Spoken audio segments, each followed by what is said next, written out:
I invite the member for Richmond North Centre to lead the House in prayer or reflection. As we approach BC Buddhist Culture Day, let us draw inspiration from the Dharma, seeking wisdom in our actions and kindness in our words. As we gather here today, let us pause and reflect on the beauty of spring, a time of renewal and growth. Just as the earth awakens from its slumber, may our hearts be open to new ideas and perspectives as we engage in the important work of legislation. In the words of the Buddha, three things cannot be long hidden: the sun, the moon, and the truth. Let us carry this wisdom with us as we navigate the complexities of governance, striving always for transparency and honesty in our actions. May the spirit of compassion guide our deliberations, reminding us to embrace the rich diversity of our communities. Let us listen with empathy, seeking to understand the needs and aspirations of all those we serve. As we embark on this day of proceedings, may we be mindful of the interconnectedness of all beings and the impact of our decisions on our province. May our efforts be guided by wisdom and infused with kindness as we work together to create a brighter future for us all. Amitabha. Thank you.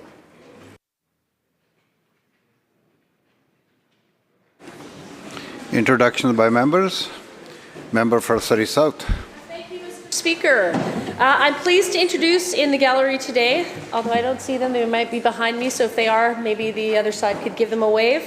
But it is three groups of students from Hazel Grove Elementary School, home of the Hazel Grove Hurricanes. Go Hurricanes! And they are, of course, located in my riding of Surrey South.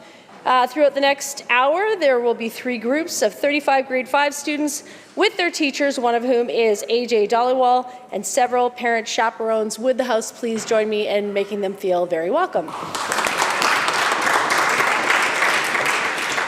Minister of Labour.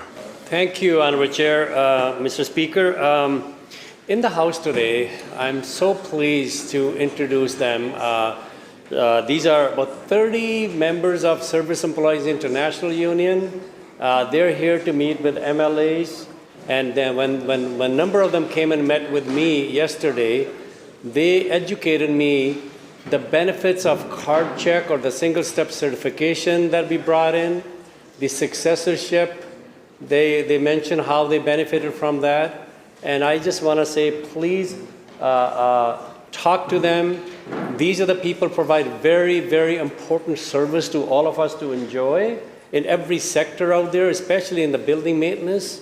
And I would say thank you very much for doing such an amazing job. And thank you for all of you to continue to lobby and continue to talk about the importance of protecting workers' rights. So please help me and give them a very warm welcome. Member for Kelowna Mission.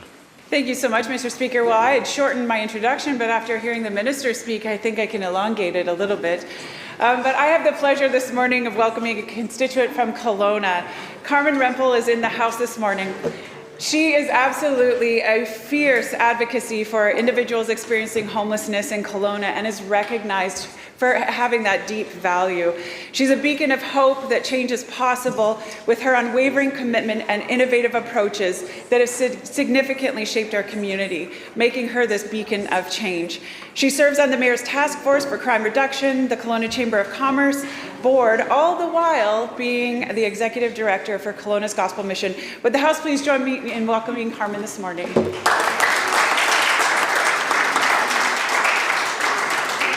Minister of Agriculture. Thank you, Mr. Speaker. Today is indeed a beautiful day, and it's also BC Dairy Day, a day to celebrate the contributions of dairy farmers, producers and processors in British Columbia. These farmers have brought high-quality dairy products to BC's kitchens for generations, and today they brought delicious Rocky Point ice cream to the legislature to share, so join me at noon. They are approximately 424 family-run dairy farms in British Columbia that produce 840 million litres of milk annually, supporting 12,500 jobs and contribute $1.225 billion to the provincial economy. We're honored to have some of the people responsible for bringing dairy products to all of British Columbia and delicious ice cream to Victoria here with us today, and it's a pleasure to see the processors and the dairy farmers together. So from BC Dairy, please welcome Sarah Sash, John Dedude and June Dedude, Mark Van Cly, Dave Taylor, Brian Jansen, Henry Bremer, and of course Jeremy Dunn. From the Western Dairy Council, Dan Wong, Sarah Cotton, and Travis Drew, and from Agropur, Tanvir Ahmed and Guillaume Birubi. I hope I got that right. And Natasha Mountain. Thank you, and see you at 12 o'clock for ice cream.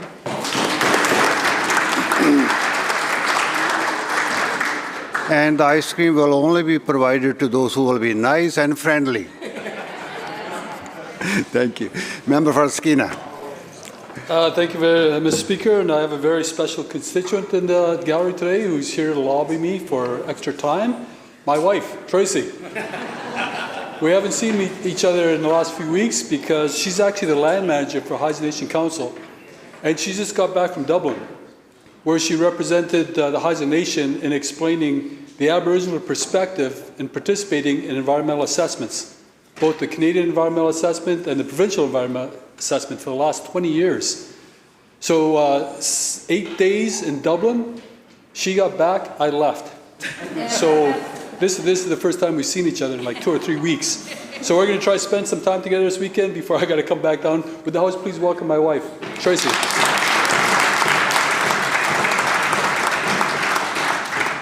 Member for North Vancouver Seymour. Thank you very much, Mr. Speaker. I've got two introductions that I'd just like to make about two groups that are in Victoria today doing incredible meetings and deliberations. The first is the BC Nurses Union, which I had the joy of visiting with this morning. And as always, they're working hard with the government to provide an environment that is safe and effective for nurses to work in and provide the health care that is safe and effective for the people of BC to be part of. Secondly, I had the opportunity to go and do an introduction at the Pan-Canadian Forum on Accessibility Standards, which is being hosted right here in Victoria by our BC folks from the Ministry of Social Development and Poverty Reduction, and they are hosting people from right across Canada, territories, provinces, working on accessibility standards at the national level and the provincial level. And this is groundbreaking work that is groundbreaking both for the provinces and actually Canada around the world. We're doing work that is unique. So I just want to say thank you to those groups for their hard work, and I'm hoping the Chamber will make them feel that their work is appreciated. Thank you. Minister of Health. Thank you very much, Honourable Speaker. Today and this week through the weekend, we're celebrating the 50th anniversary of the Vancouver Whitecaps, a football team, soccer team, whatever you choose, Honourable Speaker. And today in the Legislature, we're going to be recognizing their extraordinary history and contribution to not just to the Metro Vancouver, but to the whole province of British Columbia. There's going to be, and I invite members, there'll be a lunch available in the Hall of Honor, and I give special dispensation as Minister of Health to have ice cream first, and the food second, to all members of the Legislature and everybody else. And especially at 1 o'clock, we're going to have a short event celebrating the team. And then after that, we're going to have soccer clinics here on the front line of the Legislature involving youth soccer, involving elementary school students from George J. Elementary and Cloverdale Elementary, and my colleagues, Ryan, the member from Swan Lake, from Beacon Hill. And so that is going to be exciting. It's part of a community soccer program that has provided clinics to 15,000 young people in BC that the Vancouver Whitecaps have led. There are going to be lots of people here and lots of Whitecaps legends here and Canadian soccer legends, but I want to introduce 5 people who will be in the legislature today. Axel Schuster, the Chief Executive Officer and Sporting Director. He's having a good year. Randy Hirmus, the Vice President, Ticketing Sales and Service. Jennifer Scott, the Vice President, Community and Social Impact.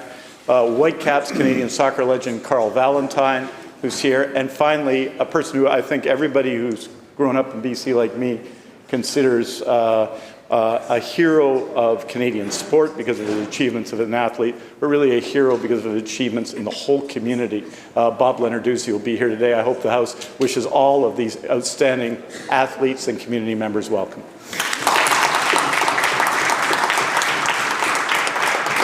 Member for Delta South. Thank you, Mr. Speaker. As a third-generation dairy farmer on our farm in Delta, I also would like to welcome, I think, 13 members here of the BC Dairy Association.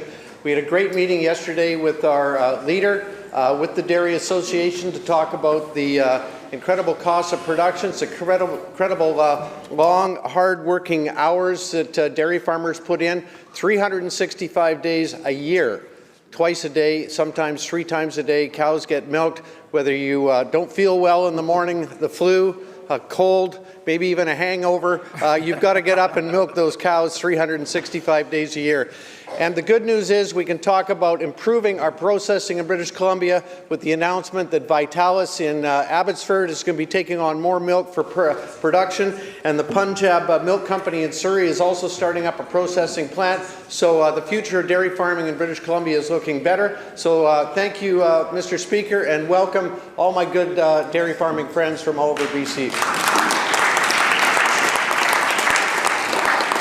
Member for Prince George Valemount. Thank you very much, Honourable Speaker. And speaking of heroes, you know, it's been said that not all superheroes wear capes, and that would certainly be the description of the BC Nurses Union representatives that are here in the precinct today, and also the nurses who go to work every single day. Despite challenging situations, they are called to their profession. They provide care every single day, and we want to thank them for the work that they do, recognize the exceptional public servants that they are. As I said, they're called to do their job, even in the most difficult circumstances. So certainly on behalf of the official opposition, we are grateful, and we ask that they be very warmly welcomed here in the precinct today. Member for Langley East. Thank you, Honourable Speaker. We have some super special guests joining us in the gallery today. We are joined by 16 youth who are Indigenous, racialized immigrants, and refugee youth participants in a very special program that's put on by the Vancouver Foundation called the Vancouver Level Youth Policy Program. And these youth are from all across British Columbia, and it's their first in-person event where they have come here to the Legislature to learn about Canadian government and Indigenous governance.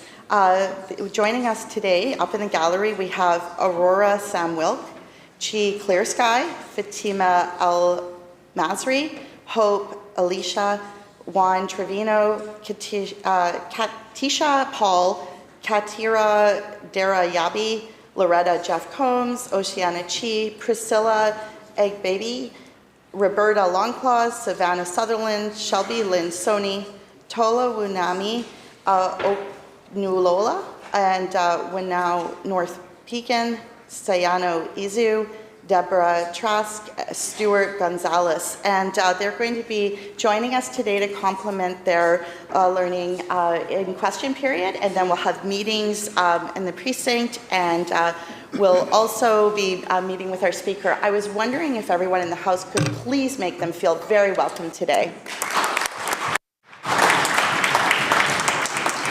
Member for Vancouver Kensington. Thank you very much, Mr. Speaker. I'd like to compliment the introduction from the Minister of Labour for our 30 leaders here from the Service Employees International Union Local 2. I've got a couple of constituents I'd like to give a very warm welcome. We've got 30 leaders, Mr. Speaker, leading in their communities, in their workplaces. I want to appreciate them for the work that you do right across British Columbia, for your leadership here, delivering the message of the benefits of successorship, the impact of single-step certification, and your advocacy around sectoral bargaining. I want to give a special mention to my constituents. We've got Ariel Della Riarte, Elsa Polino, and really leaders in our community in this province. I'm so proud of the work that they do, really leading the country. So great to have you here. Keep up your good work and keep pushing us to make those changes. So thank you very much. Everybody, please give them a very warm welcome.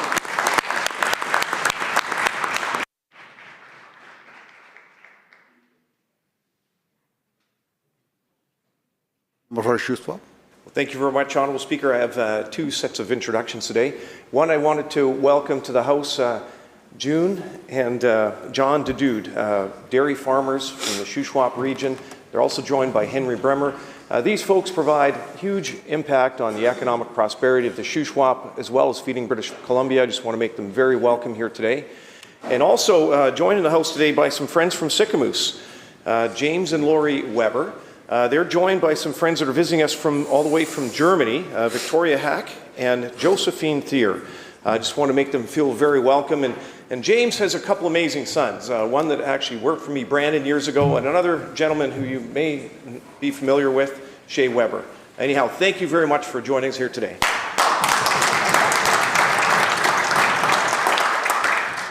Madam Clerk.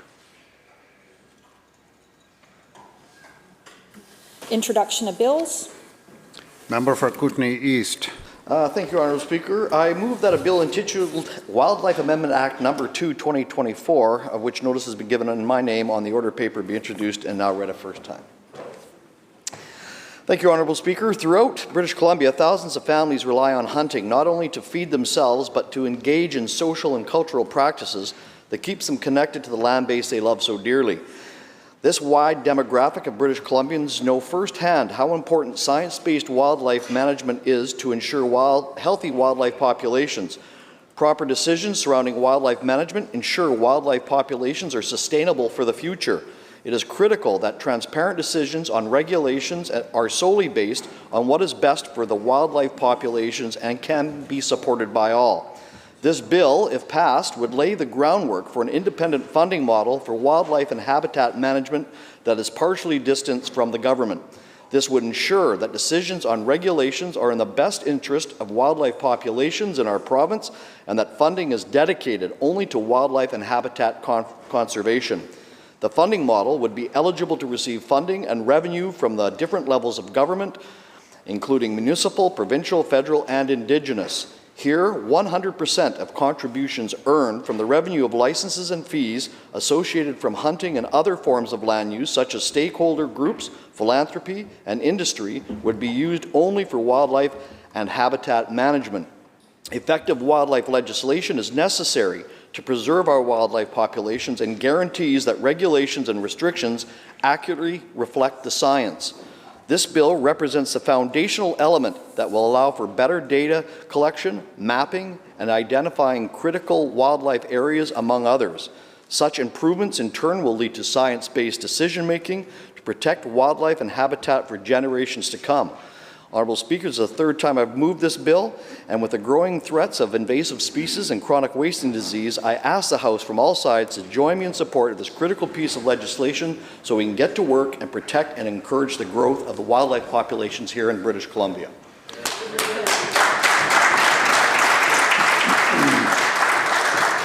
Member, the question is first reading of the bill. All those in favour indicate aye. Aye. Those who oppose indicate nay. Motion carried. Member? I move the bill be placed on the orders of the day for the second reading at the next sitting after today. You have heard the question. All those in favour indicate aye. Aye. Opposed? Motion carried.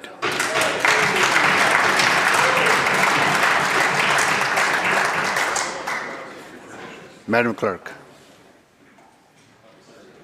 Statements by members. Member for Prince George Valemount. May the 4th is International Firefighters Day. It provides us with the opportunity to reflect on the dedication and service of firefighters in our province and around the world. We also remember those firefighters who have paid the ultimate price and express our gratitude and support for those who continue to protect us every day. Firefighters dedicate their lives to protecting people and property, and whether they are professional, volunteer, industrial, or BC Fire Service firefighters, they are the men and women who put themselves in harm's way so that we can be safe. They are the ones that run toward danger when we run in the opposite direction. We know the job of a firefighter is so much more than responding to a fire call. Work BC describes the duties of a firefighter this way. Firefighters respond to fire alarms and other calls for assistance, such as automobile and industrial accidents, various types of medical emergencies, bomb threats, wildfires, floods, as well as other serious situations, incidents, and emergencies. We know that firefighters must be skilled, courageous, and deeply committed to public service. Firefighters are there for us at some of the most difficult times in our lives. We need to do our part to ensure that they have the support and resources they need, especially related to their physical and mental well-being. I am very proud that BC United supports immediate action on key priorities outlined by the BC Professional Firefighters Association. The next time you hear a siren in your community, take the time to remember that someone needs help and that firefighters and first responders are on the way. Think about the risk they are taking and how much we want them to be safe in whatever situation they face. As the very proud mother of a professional firefighter, that is my hope and my prayer every time I hear a siren. Member for Richmond Steveston. May is Asian Heritage Month in BC and a wonderful time to celebrate the rich tapestry of cultures and histories that make up the Asian Canadian community in Richmond. Richmond is one of the most diverse cities in the country, and Richmond's communities are well represented by people from many Asian ethnic backgrounds, notably from Hong Kong, China, Philippines, India, Taiwan, Japan, and Korea. Starting in 1788, thousands of people from as many as 50 countries in Asia came to BC in search of new beginnings, safety, and prosperity. They played a pivotal role in shaping much of this province's culture, traditions, and economy, and giving BC world-famous landmarks like Vancouver's Chinatown and Punjabi Market. I would encourage people to visit Richmond's heritage sites, like Britannia Heritage Shipyards, which offers an excellent glimpse into the history we have in Steveston. Murakami House is the restored home of a Japanese-Canadian family of 12 who lived in it from 1929 to 1942 before being forcibly removed during internment. Orokichi Murakami was a boat builder and fisher, and Asayu worked in the canneries and seasonally on farms. Murakami House has many artifacts and stories for a visitor to learn more about this family. The Chinese bunkhouse, also at Britannia Heritage Shipyards, is the last surviving Chinese bunkhouse on the West Coast. The two-story building was where up to 100 Chinese men lived, ate, and socialized in cramped quarters. The building hosts exhibits and stories about the experience of Chinese laborers in Steveston from the 1880s to the 1920s, and includes exhibits about the initial draw of the gold rush and railroad jobs, Chinese merchants, cannery jobs, and discrimination. Learning from our past, we must remember that our diversity is our strength, and we need to stand strong against discrimination. Happy Asian Heritage Month. Member for Richmond North Centre. Thank you, Mr. Speaker. This Sunday marks the second Buddhist Culture Day in our beautiful British Columbia, an occasion to honor the profound influence of Buddhism on both the cultural and spiritual fabric of BC. Buddhism's teachings of mindfulness and compassion profoundly impact our communities, fostering peace and enhancing mutual understanding. Significant landmarks such as the International Buddhist Temple, Ningyan Mountain Temple, Buddhist Light International Association, and Tranku Monastery in Richmond, alongside numerous other Buddhist establishments throughout BC, epitomize these values. They serve as tranquil places for both reflection and connection. Celebration will take place this Sunday throughout the Lower Mainland, including the BC Buddhist Festival in Vancouver and the Multicultural Art and Expo Festival in Richmond. I will also be hosting a BC Buddhist Culture Day event in my constituency of Richmond Law Centre, welcoming both Buddhist and non-Buddhist community members to celebrate this special occasion. This year's proclamation of Buddhist Culture Day has been further distinguished by the collaboration efforts involving our local governments.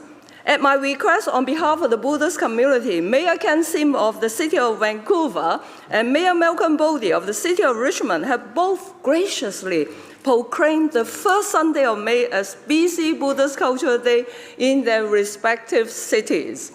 This collective action enables people across the province and the Lower Mainland to join hands in a unified celebration of Buddhist teachings and their universal values of peace and kindness. As we commemorate this day, I would like to thank Baigong International Buddhist Society for their support from day one of this initiative. Let us all embrace and practice the values of kindness and unity that Buddhism promotes. Happy and blessed BC Buddhist Day to all. Thank you, Mr. Speaker. Member for Surrey Cloverdale. Thank you, Honourable Speaker. The Cloverdale Rodeo and Country Fair weekend kicks off with a luncheon at the Stetson Bowl, May 16th, where folks get all gussied up for the Best Dress contest and help raise funds for the Cloverdale Rodeo Youth Initiative Foundation. The unofficial kickoff is the Cloverdale Rodeo is the Cloverdale Bed Races on the evening of the 16th of May. The bed races, sponsored by the Cloverdale Chamber of Commerce, Cloverdale BIA, includes a children's bike parade and a skateboarding demonstration. The bed races include a high school men's and women's team, a mixed team, a best dressed team, and two very auspicious trophies are given to the top women's and top men's categories that are referred to as the chamber pot and the bedpan. To quote the Chamber Executive Director Scott Wheatley, he says, "I would be proud to display them." The first rodeo was in 1945, and this year, like in other years, begins with a parade on Saturday morning, full of folks participating in the weekend of events. If you wonder what you're going to do or see at the Cloverdale Rodeo and Country Fair, well, they have 5 professional rodeo performances that bring competitors from all over North America, including the world-famous mutton busting competition, where my 6-year-old grandson will do his best to stay upright for 8 seconds. There's an Indigenous village, live music performances, 40-plus food trucks, 30-plus carnival rides, and many other family events. Honourable Speaker, I'm pleased to mention that the province, through its Fairs, Festivals and Events Fund, was able to provide nearly $140,000 to assist with this fantastic community event. I'm sure the President, Kathy Shepherd, and the Treasurer, Jen Temple, were pleased when they got this funding news. So to all that are here, come on out this May-long weekend and enjoy the sights, sounds, and smells of this rodeo event. Thank you. Member for Saanich North End Islands. Mr. Speaker, the Salish Sea, an archipelago of islands sprawling across the international boundary, the place I belong to, was once one of the most biodiverse regions in the world. It's home to the Husaitnich, emerging people, and the Staitnuk, hardest working wild Pacific salmon, whose families have been connected from time immemorial. Chantucky, Chunhunnen, Taitwin, Chunquotlu. 4 of our 13 moons mark the return of our Staitnuk relatives to their homelands. Sadeas, Quinaitnich, Tuktuktin, Skthak, Smokwich, among so many places in the Salish Sea where my ancestors practiced the shkwala, the reef net fishery. As my elders remind me, it was our law. Kalsalamachin, the families of southern resident killer whales we fished alongside each summer. Brave little Hunter, the baby orca whale orphaned and trapped out on the west coast, reminds me of the public response to Taliqua, our local Kalsalamachin relative that pushed her dead baby calf for 17 days back in 2020. The outdated murals here in the Rotunda celebrate the fishing industry. Now, fishing is barely a pastime in our waters, destroyed by us in less than 100 years? Is it time for us to cover another mural in this place? The Salish Sea is noisy now, for terrestrial and marine mammal alike. Noise from air, marine, bureaucratic traffic increases. Marine policy and enforcement drone under layers of bureaucratic sediment and inertia. Federal, provincial, local, First Nations, international governments share responsibility, yet no one is responsible. Now online, the Trans Mountain Pipeline pukes diluted bitumen into tankers transiting the Salish Sea. Smokwich, Point Roberts, one of the most productive sockeye fisheries in the world, choked out by expanding container and coal ports. Even though everyone has authority, nobody can do anything. But my duty to stand up for the Salish Sea never diminishes.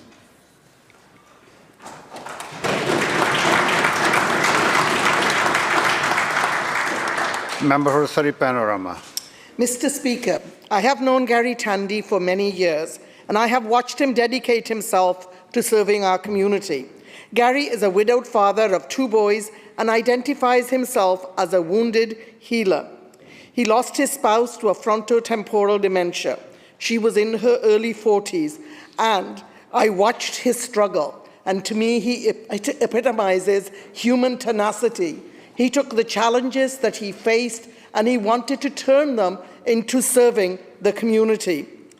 He thus recognizes the importance of accessible support, culturally sensitive and linguistically sensitive as well. His personal journey informs his commitment to serve.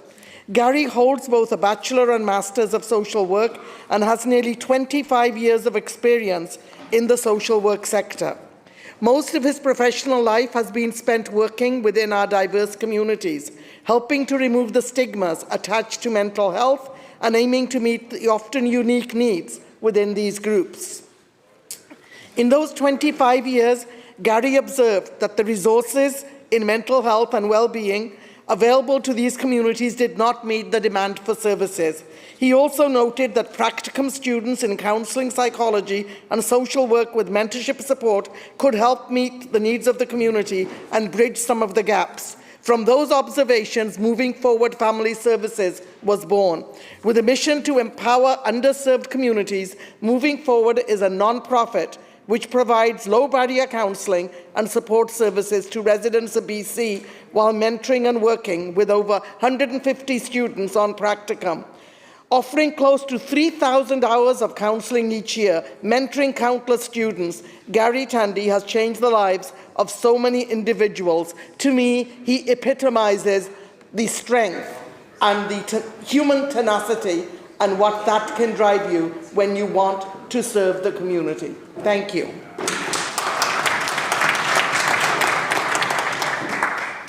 Member for Surrey South. Thank you, Mr. Speaker. I seek leave to make an introduction. Is leave granted? Aye. Please proceed. Thank you, and thank you to my colleagues for allowing me to do this again, because now I've heard that we have the elementary school students. They just left? Oh my goodness. Well, they're in the precinct, yes. Again, I was going to want to make sure that we welcomed the students from Hazel Grove Elementary. They just left. I'm sure another group will be back, so would the House please join me in making them feel welcome again?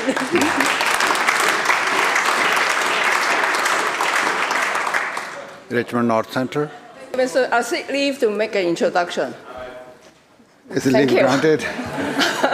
I see my young constituent assistant, William Yao, is up there in the public gallery watching the question period that's going to unfold. Enjoy it. Thank you.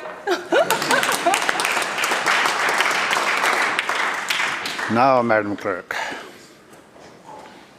Oral questions by members. Leader of the Official Opposition.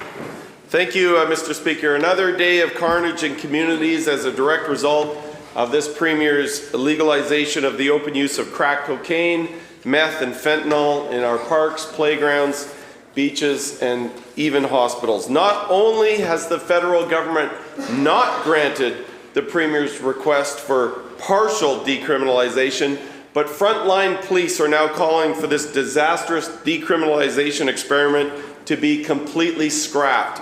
Jeff Swan from the National Police Federation warns, and I quote, "Just making a modification to this policy will not work. It needs to be collapsed.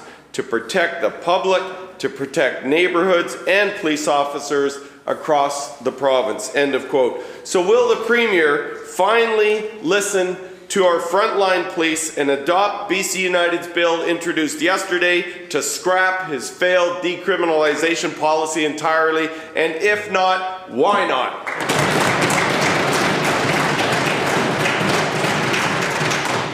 Minister of Public Safety and Solicitor General. Thank you, Honourable Chair, and I appreciate the question from the member. As I would remind the member, this is a health issue. It's not a criminal issue. This morning, the Chief of Police of the City of Victoria said that the changes that were introduced on Friday were very important in terms of dealing with the challenges that his officers are facing on a day-to-day basis. The changes were made by consulting and working with police to ensure that they have the tools that they need to deal with open drug use, Honourable Speaker. Those are the issues that have been identified by the public, by communities.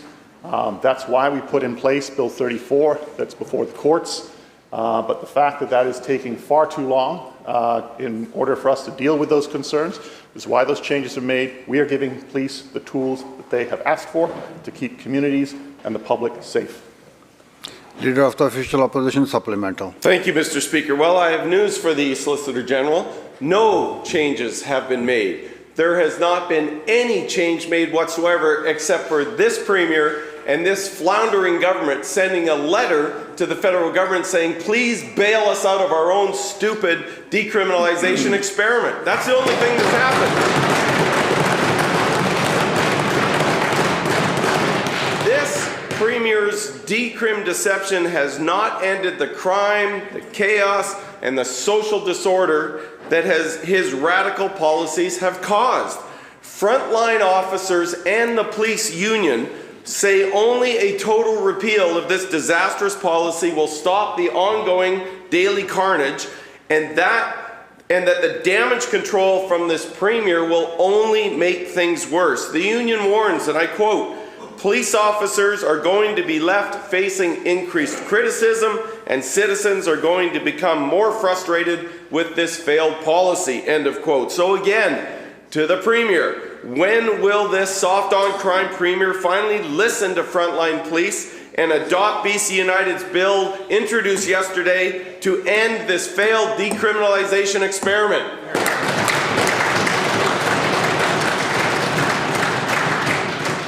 Solicitor General. Thank you, Honourable Chair, or Honourable Speaker. Again, I appreciate the question from the member. When it comes to deception, Honourable Speaker, really the only deception been going on is the positions that have been taken by the opposition. You know, when you have the leader of the opposition standing up and saying that some of the chiefs of police were supportive of decriminalization and what they were supportive of is not charging people for small amounts of drugs, I agree with that, Honourable Speaker. Those are the words of the leader of the opposition. When other members of the opposition are saying, does it mean that our party doesn't support decrim or harm reduction? Absolutely not. We do with our whole hearts, Honourable Speaker. We want to save people, Honourable Speaker. That's been their position. It changes when, you know, as I like to remind the members of the House that the two members down there change their position, so do the opposition. The reality is this, Honourable Speaker. We work with police on a day-to-day basis to make sure that they've got the tools that they need. This is a health issue, not a criminal issue. This is about dealing with open public drug use of illegal substances. That's the changes that we have been putting in place. That's the changes we are working with Ottawa on. We know, Honourable Speaker, that people are concerned about public drug use and it taking place in the open. But we also know that people are concerned about those who use in the privacy of their own home, Honourable Speaker. And those members over there know that too often those are people who work on our resource projects, that work on our pipelines, that work in the forest industry, that the organizations that represent them have been concerned about their getting them the treatment that they need. The work that we are doing ensures that that can be done, that they do not have to worry about being arrested, Honourable Speaker, or criminalised. Member for Skeena. Mr. Speaker, the NDP Premier's decriminalization policy has not only normalized drug use, but also introduced so-called safe supply drugs into our communities, where they are addicting our youth. This week, a doctor reported a devastating 22% increase in youth deaths involving these government-supplied drugs. Our First Nations communities are suffering every day under this policy. My question is to the Premier. How much longer must First Nations suffer under this Premier's dangerous experiments with our kids' lives? Minister of Mental Health and Addictions. Thank you very much, Honourable Speaker, and thank you to the member for raising what I know is a very important issue for every single member of in this House and across British Columbia, and that is the safety and the health and well-being of children and youth in our communities. And I want communities and British Columbians to rest assured that the primary work of our government is to make the investments and the supports that children and youth need. We are working upstream. We've increased foundry centres. We've just made an announcement last week about a significant expansion to integrated child and youth teams working out of our schools and with our child and youth mental health system. We are thankfully not seeing, according to the McCreary report that came out recently, an increase in youth being sort of attracted to opioids. It's why we're running a campaign, a social media campaign, to talk to youth directly about the dangers of the illicit drug supply. We really, really want youth and their families to know how dangerous the illicit drug supply is right now. We're going to continue to do that work. We know how important it is to be reaching to youth. Member for Skeena Supplemental. Mr. Speaker, everybody in this place knows that our Indigenous communities are disproportionately suffering in this drug crisis. It is killing Aboriginal youth at a rate 6 times higher than the provincial average. And it's made worse by NDP government policies that create more addiction.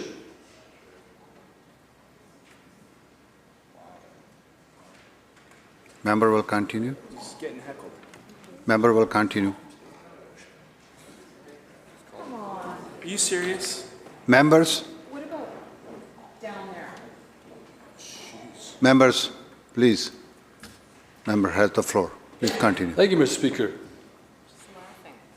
And it's made worse by NDP government policies that create more addiction. 2 months ago, police seized 3,500 hydromorphone pills in a First Nations community of only 600 people. 2 years after the start of the so-called Safe Supply program, youth deaths involving these government drugs increased by 22%. When will the Premier end his disastrous policies of decriminalization and of so-called safe government-supplied drugs? Minister. Thank you very much, Honourable Speaker. And I think it's important to note that what is devastating communities is an illicit drug supply that has concentrations of fentanyl that are off the charts, that has contaminants that do terrible things to people's bodies. And indeed, there is no question that vulnerable populations are disproportionately impacted by this crisis. Honourable Speaker, that's why we're working directly with First Nations, directly with provincial leaders, with the First Nations Health Authority to stand up services dedicated to Indigenous youth. We just supported the opening of Orca Lalem in Lantzville a couple of weeks ago, which is a first of its kind facility in British Columbia dedicated to caring for Indigenous youth. We have a $171 million investment in working with nations to stand up Indigenous-led treatment and recovery. That's the work that is so important for us to do in communities on the ground and in partnership. House Leader, third party. Thank you, Mr. Speaker. Relying on agency nursing private nursing agencies and is costing British Columbians and contributing to worsening health outcomes. Spending on agency nursing has steadily increased. 2018, 8.7 million, 2019, 19.9 million. In 2029, that ballooned to $64 million, Mr. Speaker. Those agencies charge a premium and pocket the profit. Meanwhile, the nurses they work alongside are working for lower pay and increasingly unsafe working conditions. Why are the BC taxpayers paying for corporate profits in nursing in the public health care setting? It's unnecessary and leads to worse health outcomes. We need to break this unsustainable cycle. We need to improve conditions for public nurses, and we need public money to support frontline healthcare workers instead of corporate profits. My question is to the Minister of Health. Will he commit to ending reliance on agency nurses in British Columbia? Minister of Health. Well, thank you very much, Honourable Speaker.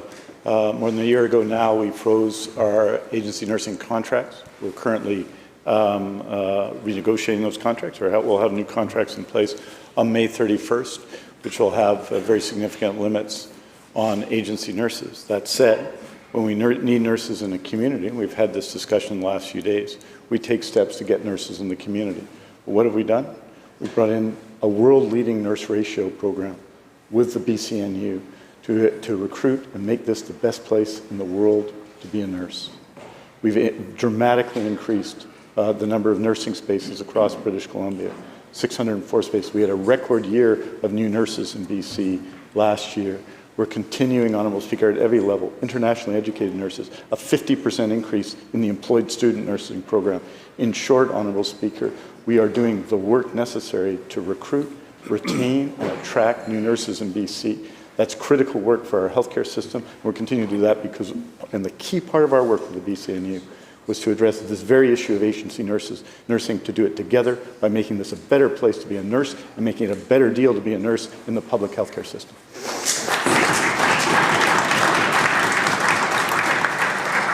Member supplemental. Thank the Minister for the response. While our failing healthcare system is increasingly propped up by more expensive agency nurses, and we just heard ministers moving away from them, student nurses are struggling. Student nurses work hundreds of hours in unpaid practicums through the employed student nursing program. They have to pay to work. They have to pay for parking, if they can find it at all, and they have to pay for application and licensing fees.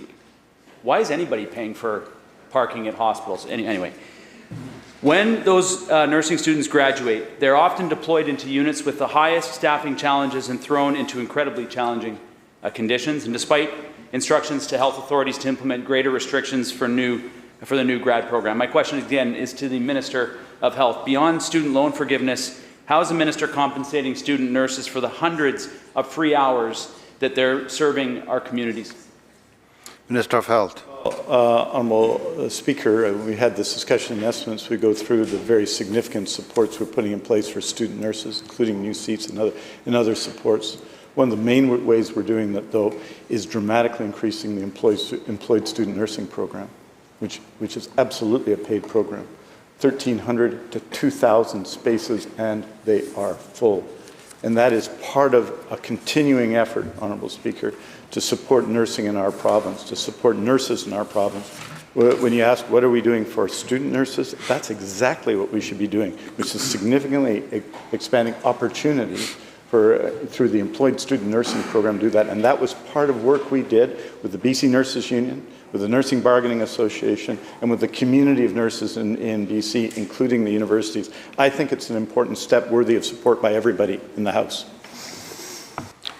House Leader of the Fourth Party. Thank you very much, Mr. Speaker. Mr. Speaker, the BC's Coroner's Report reveals that since the introduction of Safe Supply, 11 children, 11, have died from overdoses in British Columbia. That's 11 families that have lost a daughter or a son.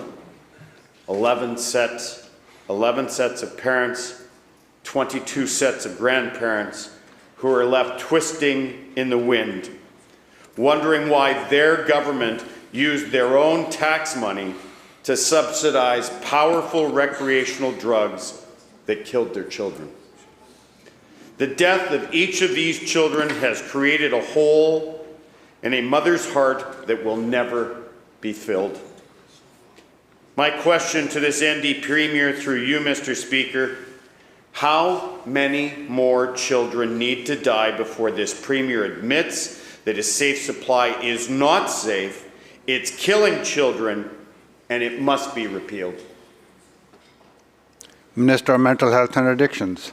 Thank you. Thank you very much, Honourable Speaker, and thank you to the member for raising what is a very serious and distressing issue, which I know all members of this House feel deeply and strongly about as advocates for their communities, and just want to express our collective grief and compassion to families who are dealing with the loss of loved ones. Honourable Speaker, I talk to a lot of parents. I talk to a lot of family members who have lost people to in their families and in their circles to the toxic drug crisis, and the extreme toxicity of the illicit drug supply, the concentrations of synthetic opioids like fentanyl that are off the charts, the perverse contaminants that are in the illicit drug supply are indeed very dangerous to our communities. I mean, this is why we do the work that we do with our health system, with all of our partners, to turn the dial on this crisis. There is nothing more important than ensuring that our kids are safe.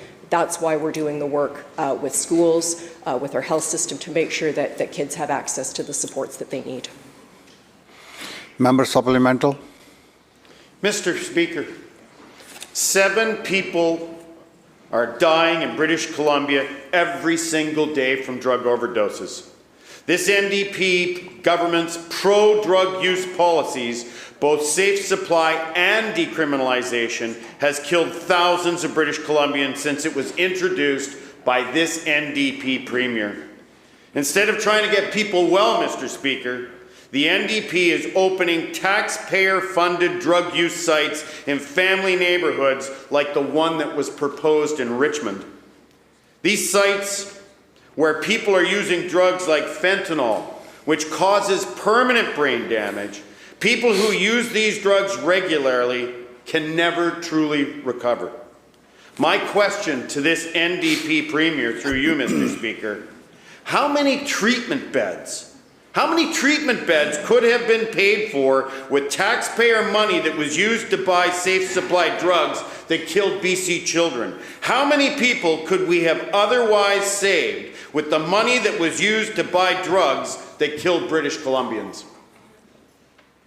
Minister of Mental Health and Addictions. Thank you, Honourable Speaker. And just to be very clear about the nature of this crisis, Honourable Speaker, it is the toxic illicit drug supply that is killing British Columbians, that is killing Canadians right across the country. We are not the only jurisdiction, we are not the only province that is experiencing the scourge of an illicit of a toxic drug crisis. They are experiencing it next door in Alberta, where they saw a 17% increase in mortality last year, over a 20% increase in Saskatchewan. Honourable Speaker, this is a serious public health emergency. It is a very serious issue. And we are going to continue to work across the continuum to keep people alive so that we can connect them to the care and supports that they need. I have to say, Honourable Speaker, that overdose prevention sites have saved in excess of 8,000 lives in British Columbia, and every single... And I think British Columbians think, and I think the loved ones of those individuals think, that it was very much worth saving each and every one of those lives. Our government is committed to doing everything that we can to ensure that we protect our communities, protect people, provide them access to the care that they need, and that we keep them alive to connect them to care. 8,000 lives that were worth saving, Honourable Speaker.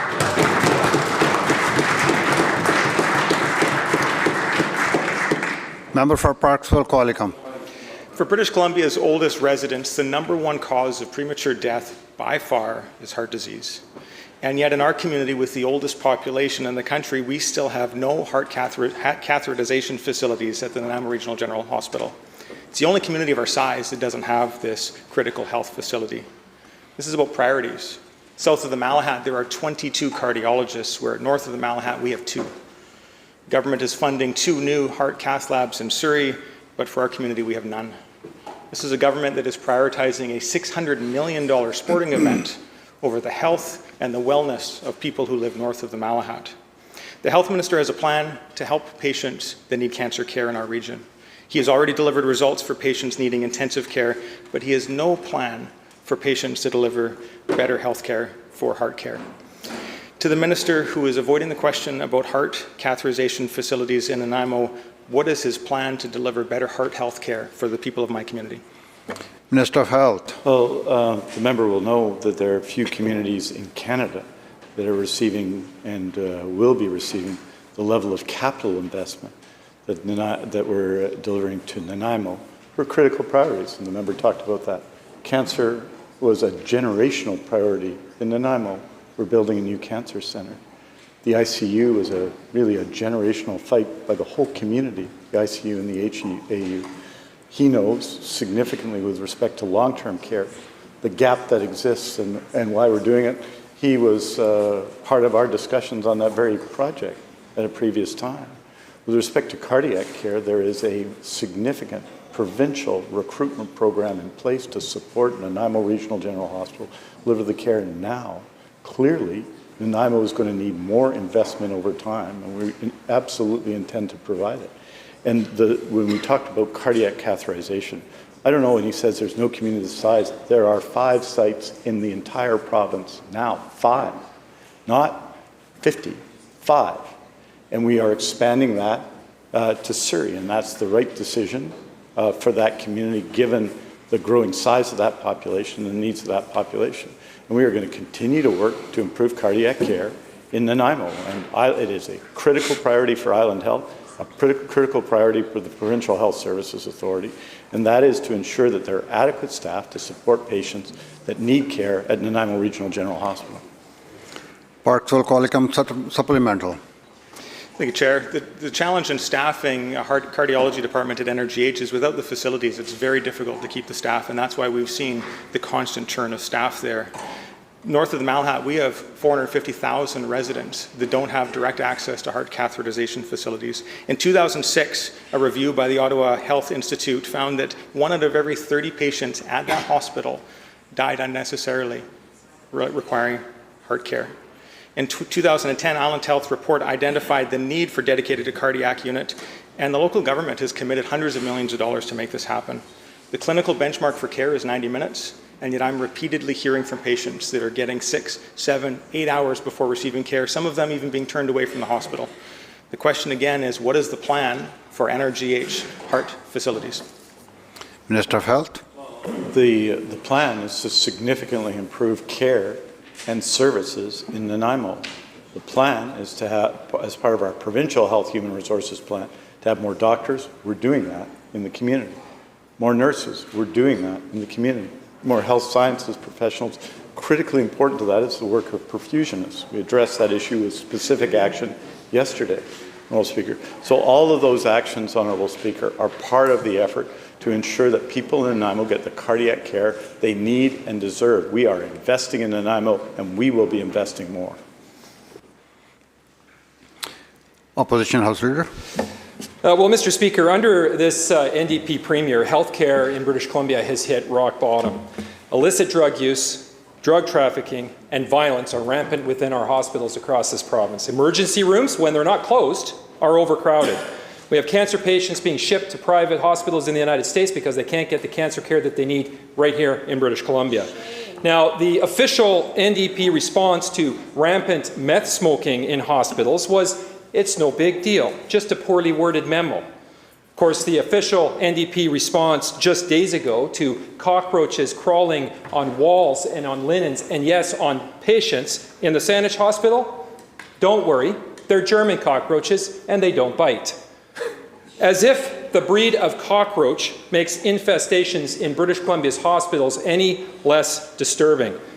This is the result of 7 years of disastrous NDP healthcare mismanagement. Mr. Speaker, when is this Premier going to do the right thing and fire this incompetent health minister?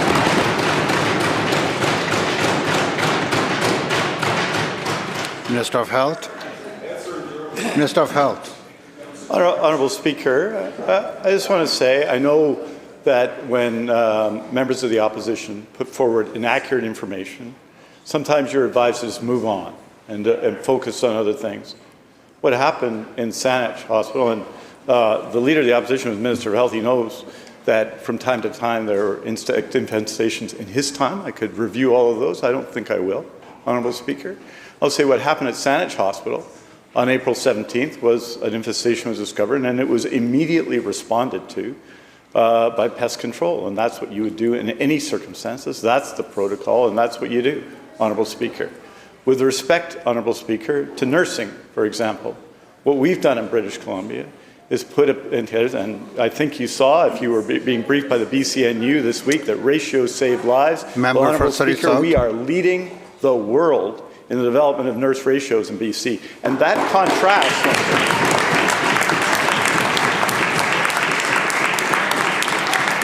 And Honourable Speaker, that contrasts because, Honourable Speaker, our record is leading Canada in recruiting new nurses. That's our record, Honourable. Members,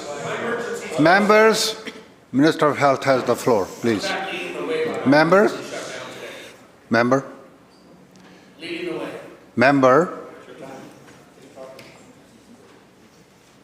Minister. Thank you, Honourable Speaker. With respect to nursing, Honourable Speaker, we've led Canada in the recruitment of new registered nurses since I've been Minister of Health. And we are continuing to engage in that work, Honourable Speaker, with a record year last year. And this contrasts, Honourable Speaker, and the opposition House leader may not have been there, I don't know. 2009, Minister of Health was leader of the opposition, 42,122 registered nurses. By 2011, when he left, it was 40,149. The only time in BC history where we lost nurses, and it was the same for registered psychiatric nurses, Honourable Speaker. There was a net loss in nurses. There's an actual numerical loss in licensed practicing nurses. A generation of, frankly, lost, Honourable Speaker.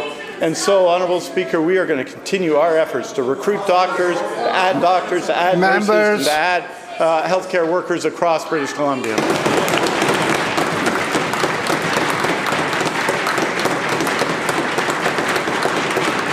Member for Vancouver-Langara. Has the floor. Mr. Speaker.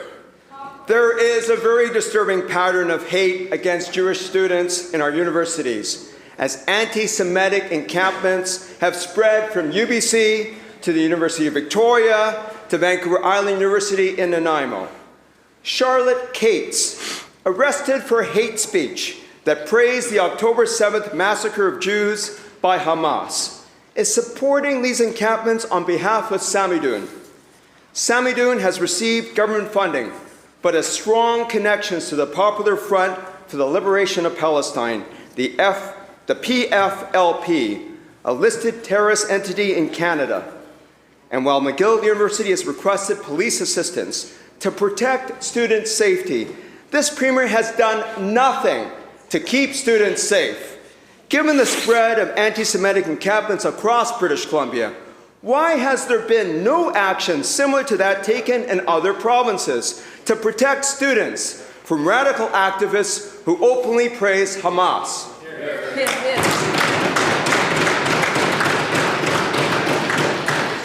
Minister of Post-Secondary Education. Thank you, Speaker. And I want to be very clear for the member and everyone listening that celebrating murder and sexual violence is completely unacceptable. And it's extremely disappointing to see individuals use such tragedies as this to promote hate. University campuses have historically been places of free speech, and they continue to be so. Places where people can freely debate ideas. Now, that being said, Honourable Speaker, campuses also have to be places of safety for all students, faculty, and staff, including Jewish faculty, students, and staff. Our government and all the post-secondary universities and colleges across the province. Member, please let her answer the question. Thank you, Speaker. This is a very important question. I want to give a very important message to the opposition who asked the question, because hate of any kind is not tolerated on campuses.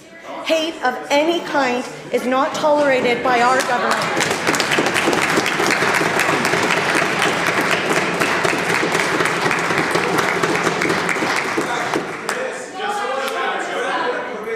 Members,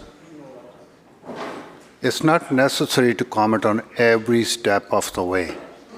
It's okay. We are almost done. Minister will conclude. Thank you, Speaker. Universities, colleges, and institutes across the province do have the policies and tools in place to allow for a peaceful protest while also ensuring everyone on campus is safe, and I expect all the institutes to find that balance. Thank you. The bell ends the question period. Members, I have the honor of tabling the annual report and service plan 2023-24 for the Information and Privacy Commissioner and the annual report and service plan 2023-24 for the Registrar of Lobbyists. Madam Clerk, member for Shushwa. Seek leave to make an introduction. Is leave granted? Please proceed. I'm just very happy to see a good friend of mine, Greg McEwen, the current candidate for BC United and the next MLA for Salmon Arm Shuswap. Would the House please welcome Mr. McEwen? Yeah, Leader of the Official Opposition. Thank you, Mr. Speaker. I seek leave to present a petition. Please proceed.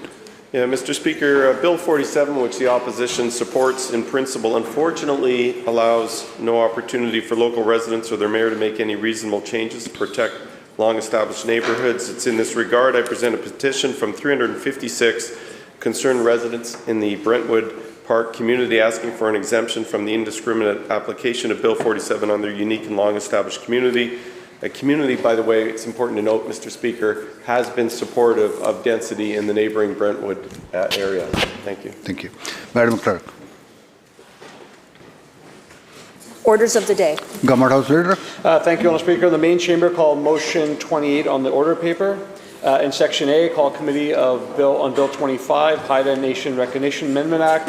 In Section C, call the estimates for Ministry of Finance. Mr. Speaker, I move motion 28, standing in my name on the order paper, which seeks to allow for a special proceeding to enable members not seeking re-election this fall to deliver a farewell address to the House this afternoon.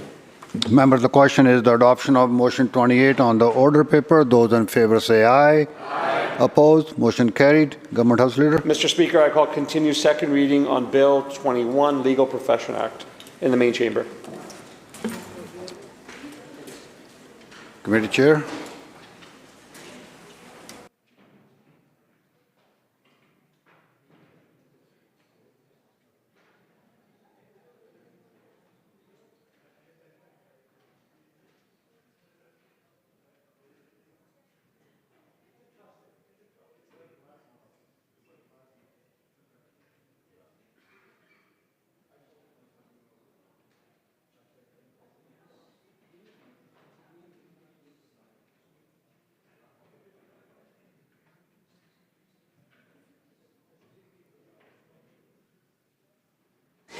Recognizing the member for Prince George Mackenzie. Thank you, Chair. Carry on from yesterday on the Legal Professions Act and the intrusion that it has into the independence of our legal profession right across British Columbia. And I did mention it yesterday, and I do know that the government bench has a number of MLAs who are ministers who are members of the legal profession in British Columbia. And I think British Columbians and the legal profession need to hear from them as to what their comments are with respect to the provisions of this very intricate and lengthy complex bill that is going to affect notaries, it's going to affect all aspects of the legal profession right across British Columbia. One of the concerns, this government has demonstrated right from the time they took government in 2017 with the now Premier. He was the Attorney General at that particular time. And the amount of what I consider, and many others consider, to be the interference of government in the independence of the legal profession right across the province here. And I know that the Premier, when he was with the BC Civil Liberties and the Pivot Legal Society, you know, their position on ensuring that, you know, people were released, that the administration of justice offences were held by these organizations as something that was interfering with people's rights, I guess. I don't know. But what's been taken away from this is bringing the administration of justice into disrepute. And I know the courts right across Canada have looked at this in, you know, bringing the administration of justice into disrepute is pretty significant. And between that and the risk to public safety, the courts take a dim view of these kinds of things that bring the administration of justice into disrepute. And I look at the administration of justice when it comes to somebody being arrested by the police and released on appearance notice to appear in court on such a day, and they don't appear in court. And Crown Counsel doesn't approve any charges for failing to appear in court. And I believe it is at the direction of the then Attorney General that has led to the Crown Counsel charge approval policy that we see today, the interference with that particular aspect of it. But it not only leads to failing to appear in court after being issued an appearance notice, but it also, you know, when a judge orders somebody to return to court for trial or for a specific purpose, and that individual doesn't appear in court anymore, or fails to appear in court, requires the judge to issue a warrant. And we've seen time and time again where individuals ignore the warrants. And the judge endorses the warrants time and time again to compel the individual to come back, and they don't come back. Or individuals that are released on conditions. Keep the peace and good behaviors is the common one that everybody is supposed to abide by. And they're back out on the street, and within minutes sometimes, they're back breaching those provisions of keeping the peace and being a good behavior. It doesn't work. Or they breach their conditions where they're not supposed to go to a certain area. Or they breach provisions where they're not supposed to do certain things. And the Crown Counsel policy prohibits them from laying charges.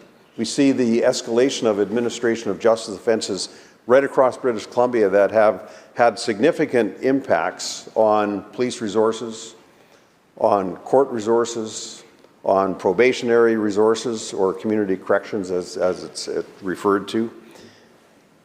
And that's taxpayer money that's being involved in these.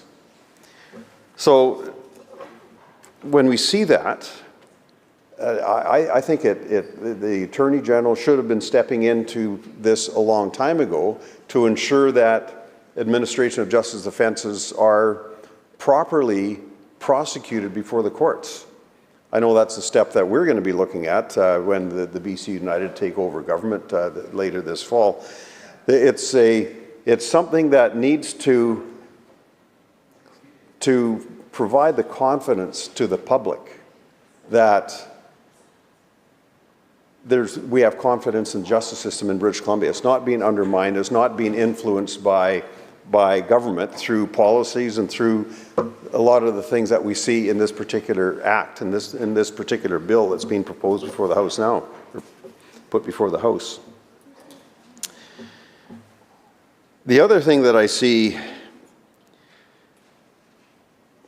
taking place is when government starts thinking that they know better than the experts. And we've seen a lot of that in this particular bill before the House, and we've seen it in other bills that have come before the House. And that signifies it's time for a change. It's time for a change in government when government starts bringing bills like this forward to take control of things that they feel that they know better than the experts that we have in the legal field or in any other profession that we see where government has been interfering through legislation. And that's an infringement on the public, the public's confidence in the justice system that we have in British Columbia. When we look at another example of interference by government in the legal profession, in justice, we don't have to look much further than the decrim policy that government has brought into play over the last year or so, where they have imposed a policy on the public for the police not to seize 2.5 grams or less of deadly fentanyl, cocaine, heroin, a number of the other drugs that we have out there. And that's had a significant impact when we see over 2,500 people a year dying in British Columbia as a result of drug overdoses and fentanyl overdoses, because the government has overridden a federal law and in their attempt to decriminalize these small amounts of drugs, small but deadly amounts of drugs. When we look at the amount of fentanyl that it takes to cause a particular overdose. So when Bill 21 talks about the Legal Professions Act, this is the entire Legal Professions Act as it applies to all aspects of tribunals and law in British Columbia. It interferes with the independence of how we choose our judges in British Columbia. It interferes with the independence at every level that we see, that where the officers of the court are involved, where the barristers are involved, the lawyers are involved, the solicitors are involved in trying to navigate their way through a lot of the complex problems that are created within our society because of the different situations that arise. But those lawyers and the people they are acting for need that confidence, need that independence so that they can go forward and do whatever they need to do under the rigorous oversight of jurisprudence that we have established in this province ever since Confederation and beyond. Because we rely a lot on a lot of the case law that's been developed in England and other jurisdictions around the world. So it's not like, you know, I fail to understand why government wants to do this other than to impose their will on this independent arm of the courts. Because there is a lot of jurisprudence, there's a lot of policies, there's a lot of things that have developed over the years based on tried and true legal maneuvering through the courts and through the processes that is taught in our law schools, that is taught to the various tribunal heads that we appoint right across British Columbia through the Law Society of British Columbia. So to me, this overreach that we see in Bill 21, the 300 provisions of Bill 21 that need to be exposed to the public so that they can see exactly what government is planning on doing by imposing Bill 21 on the people of British Columbia and on the legal profession of British Columbia. We need the time to do that. And, you know, we will be, I'm sure other colleagues, and I'm waiting to hear from the legal members, the members of the legal profession on the government side, explaining their position and why they support this particular bill, because the public needs to hear that too. And the legal profession needs to hear that as well. So we'll get this out in the second reading of this particular bill, and I know for a fact that our critic for this particular area will be popping the hood open on this during the committee stage to examine every clause under Bill 21 and give the public an opportunity to view that and to give the Law Society and the legal profession and the notaries out there that will be significantly impacted by this bill an opportunity to watch and perhaps even offer questions to to us or to anybody else involved in the process here, so they can clarify a lot of the different issues and things that we have involved there. So this is something that I've received calls from a number of my friends that I've noted over the years. As I said yesterday, after being involved in law enforcement, trials for more than 50 years now in various tribunals, various court levels. People that have been involved in the past, and individuals who have decades of experience in the legal field are extremely concerned over the direction that this bill is taking British Columbia. Extremely concerned. Like I said, I've received very many calls from retired folks that have been involved in the legal profession, as well as currently serving trial lawyers and others that,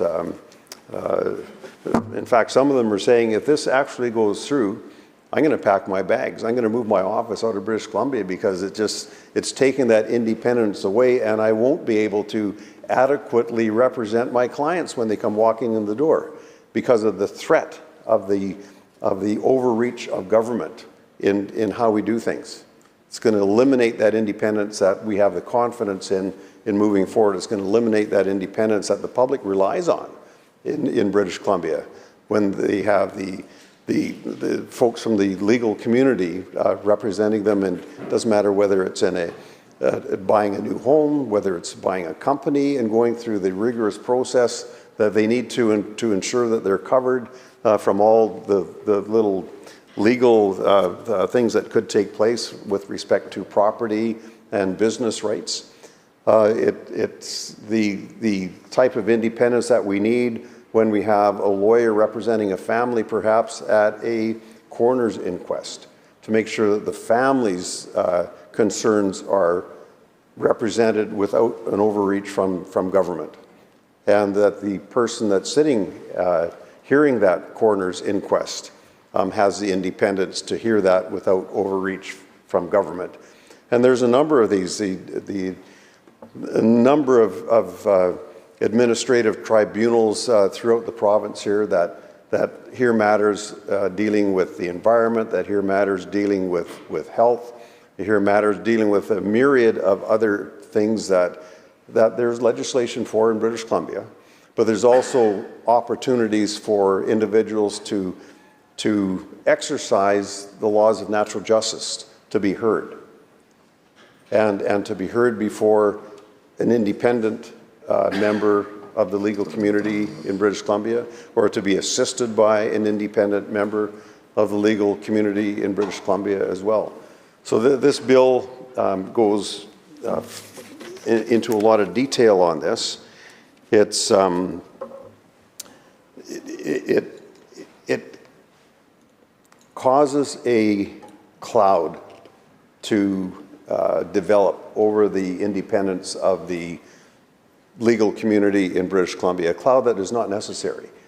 Like, the only thing that I can think of that has brought this kind of a bill and these kinds of drastic changes to the forefront, probably the fact that the previous attorney and the now premier wanted it this way because he disagreed with the way the system worked with respect to Pivot Legal Society and some of the BC Civil Liberties Association.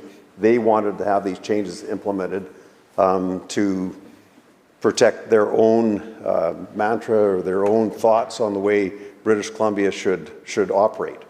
The independence of the legal community in British Columbia is paramount. It cannot be interfered with. The independence of the judiciary is paramount in British Columbia. The rule of law is paramount in British Columbia.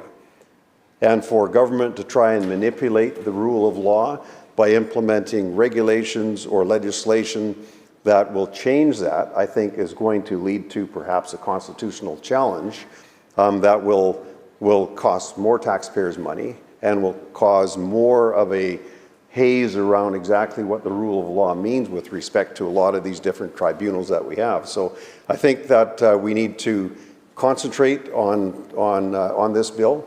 We need to unveil all of the aspects of this particular bill publicly through the committee stage so that everybody gets a chance to see that. And then we'll see what the outcome is at the end of that. But there's a lot of concern over this from the profession. There should be a lot of concern from people in British Columbia as well. Thank you, Madam Speaker.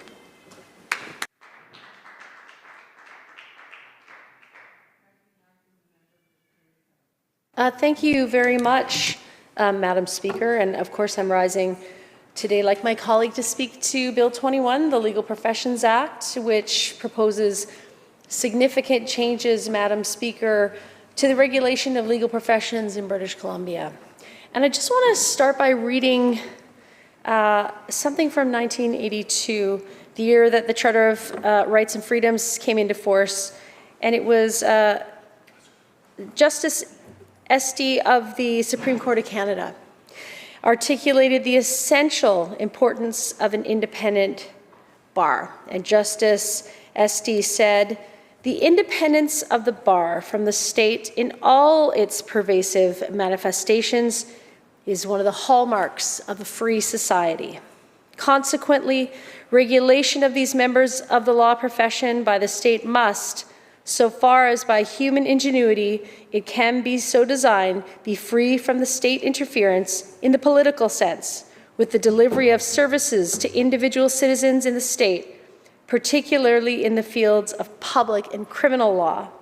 The public interest in a free society knows no area more sensitive than the independence, impartiality, the availability to the general public of the members of the bar and those members whose legal advice and services generally."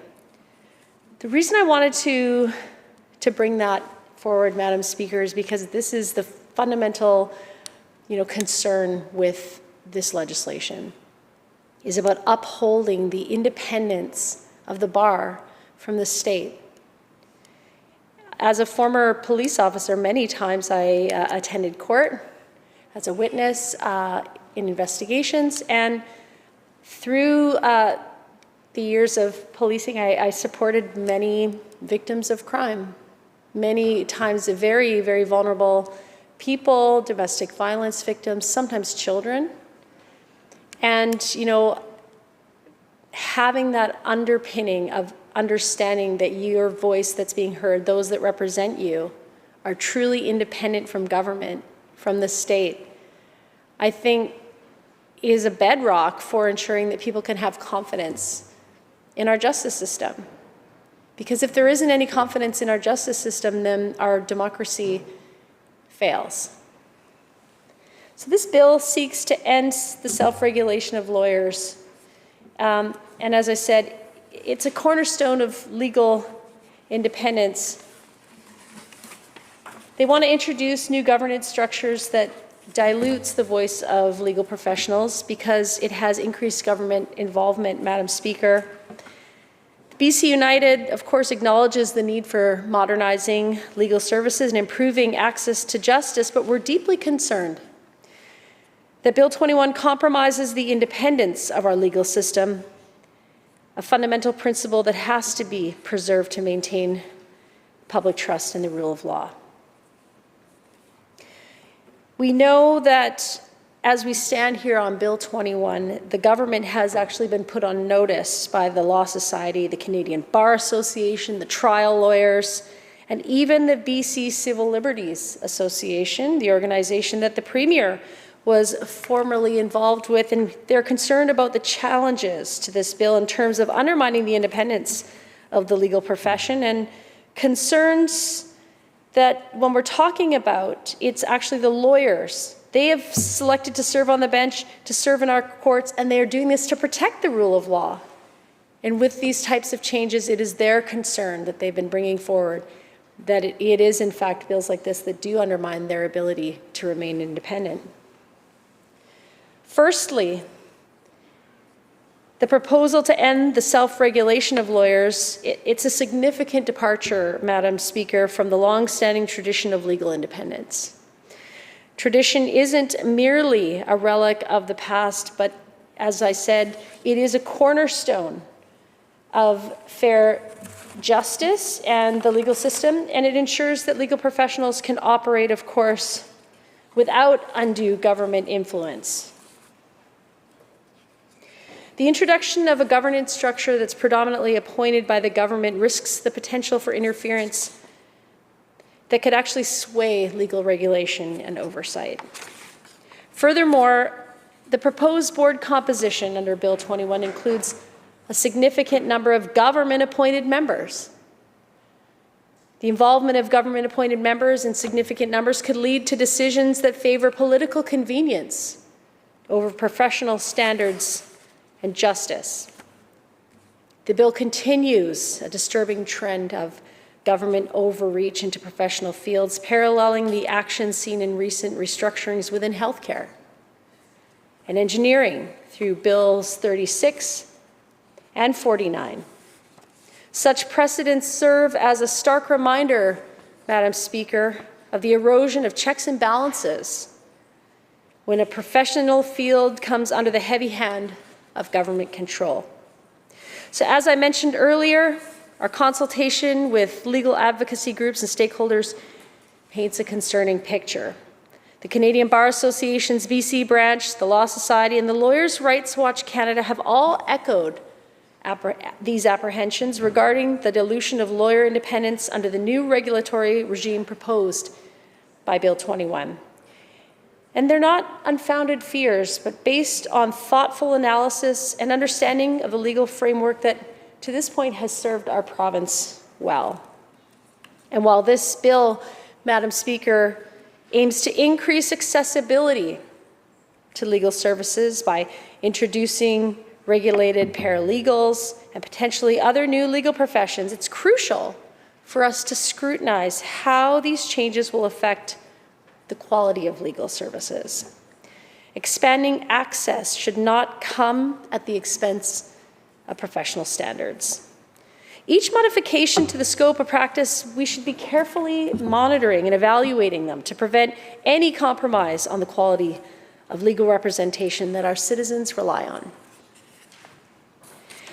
Madam Speaker, I'm particularly troubled by the lack of consultation, or the lack thereof, I should say really, that preceded Bill 21's introduction, because only a mere 776 responses were garnered from the engagement efforts by this government, and you have to question then the breadth and the depth of the input that was sought by the government.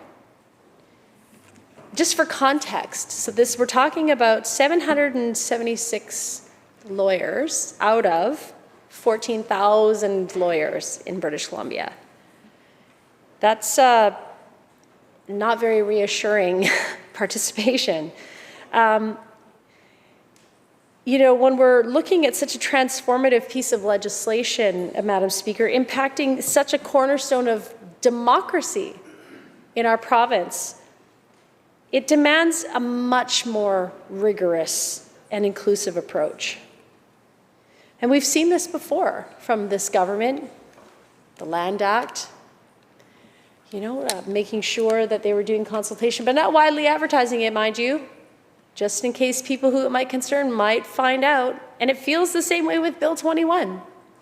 776 respondents only out of 14,000 lawyers. Pretty sparse. The government has promoted this bill as a means to reduce legal fees and enhance service and affordability, but a close examination reveals a lack of mechanisms within this bill to guarantee these outcomes. Sounds actually pretty typical of this government too. Announcements, but not results potentially. No mechanism to guarantee any outcomes. This discrepancy between the government's promise and the bill's actual provisions is troubling. And it's why it highlights a need for greater transparency and accountability in the legislative process. Madam Speaker, it's important to recognize the proactive steps taken by notaries in British Columbia to elevate their professional standards. Notaries have made significant strides to ensure that those practicing in the expanded scope, that they have the necessary knowledge and expertise. And this commitment to maintaining high standards actually deserves commendation. And while BC United, of course, appreciates the government's intention to integrate such standards into Bill 21, it's imperative to note that notaries themselves actually proposed an alternative path.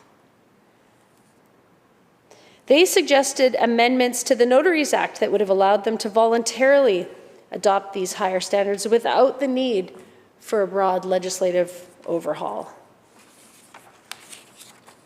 And this approach would have preserved the notary profession's autonomy while still achieving the government's goal of professional standards across the legal service.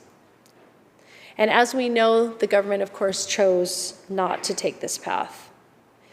As the bill moves to the committee stage, our caucus will rigorously examine every clause that this led to make sure that the legislation, of course, aligns with the best interest of British Columbians and that it maintains independence and the high standards of our legal profession. Our caucus would implement a regulatory framework, Madam Speaker, that protects the autonomy of legal professionals from undue government influence. And this should be done while ensuring that expanding roles within the legal profession, that they don't dilute professional standards. And unlike this government's repeated refusal to do so, we're going to continue to push for a comprehensive and genuinely inclusive consultation process that involves all stakeholders, not only 742 out of 14,000.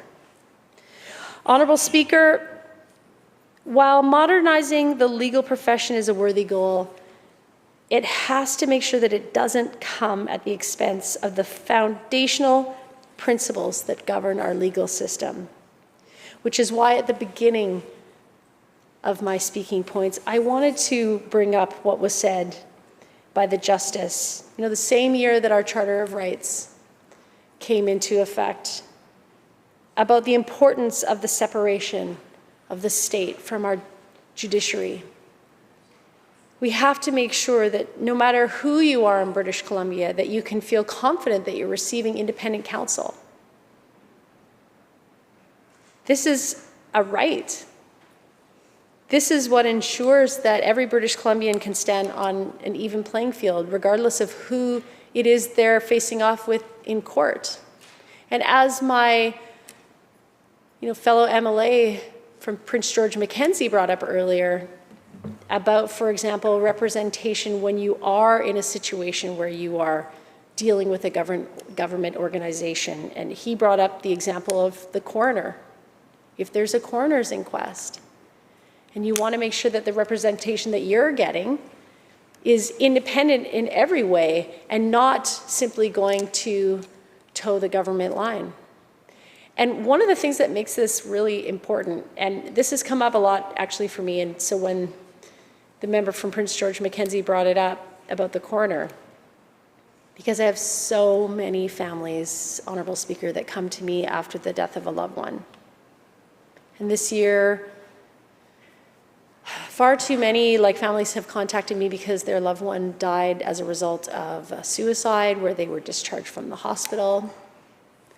And when the family tries to seek answers, for example, from the health authorities, they feel like, whether real or perceived, they feel like the health authority is defending the actions that were taken. And it may not be the case, but it's certainly what people feel.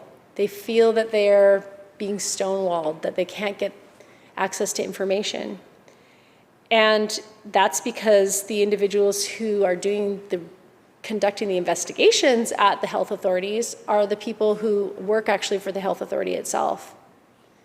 And so there's a perceived conflict there. And that's the kind of thing that we need to avoid in our justice system.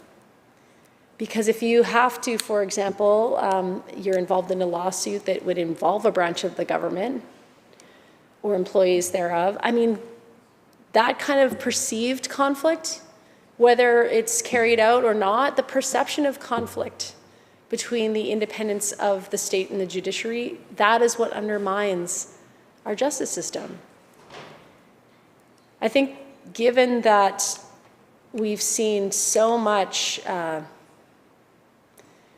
crime in British Columbia that's pretty traumatic.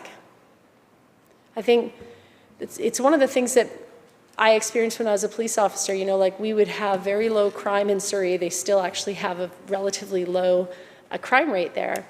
But, you know, people would often have this perception that our city is a violent city. And I think back on that, and it's like, you know, we'd have a few things happen that were just so traumatic for the public that it really leaves like an imprint on your mind.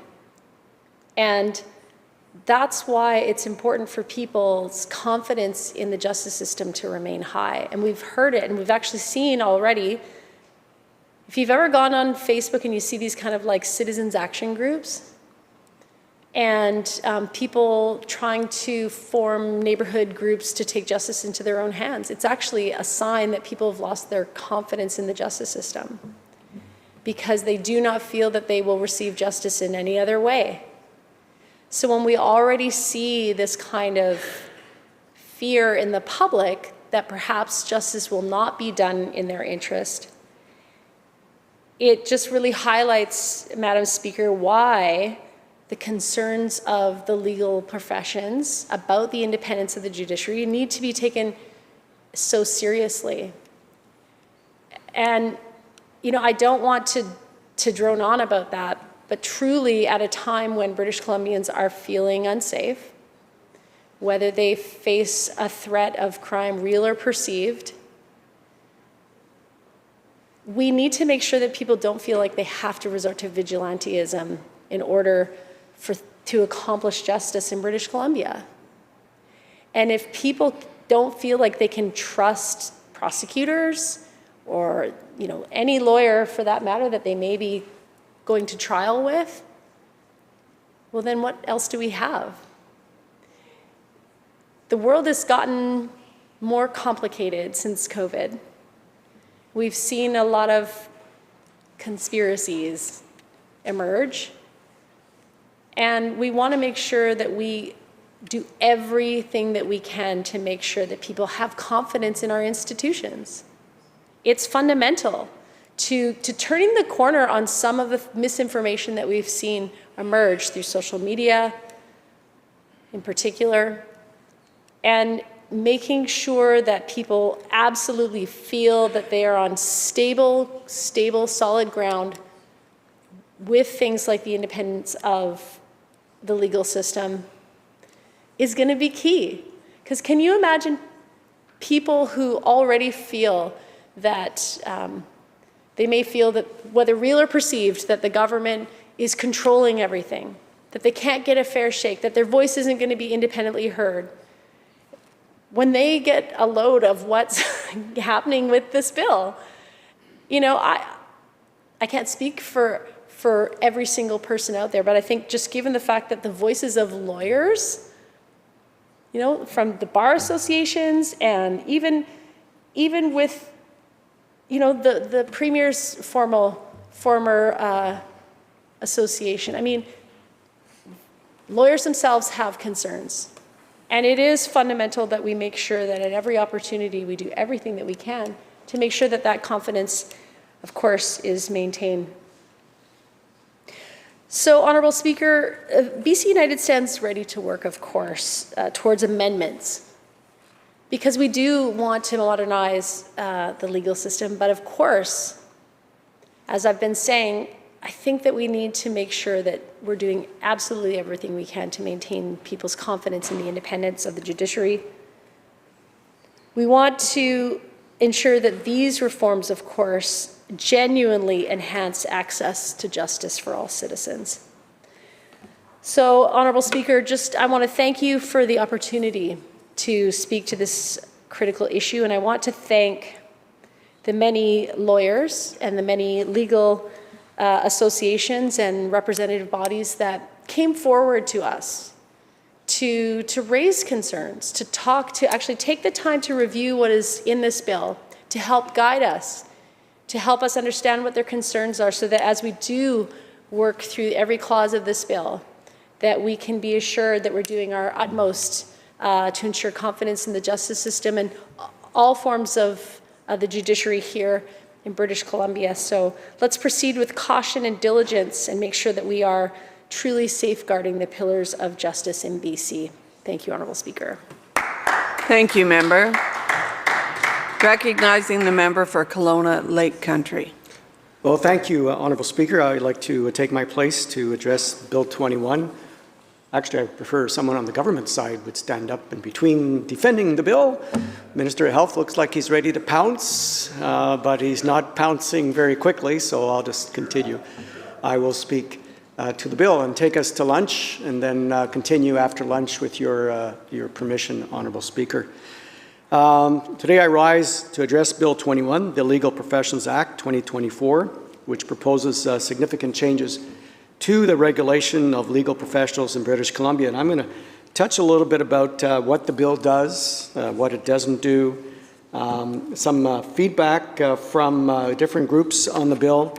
I'll talk a little bit about the public consultation process as well, Honourable Speaker, compare it to the public consultation the Minister of Health and I and the leader of the third party conducted during the review of the Health Professions Act.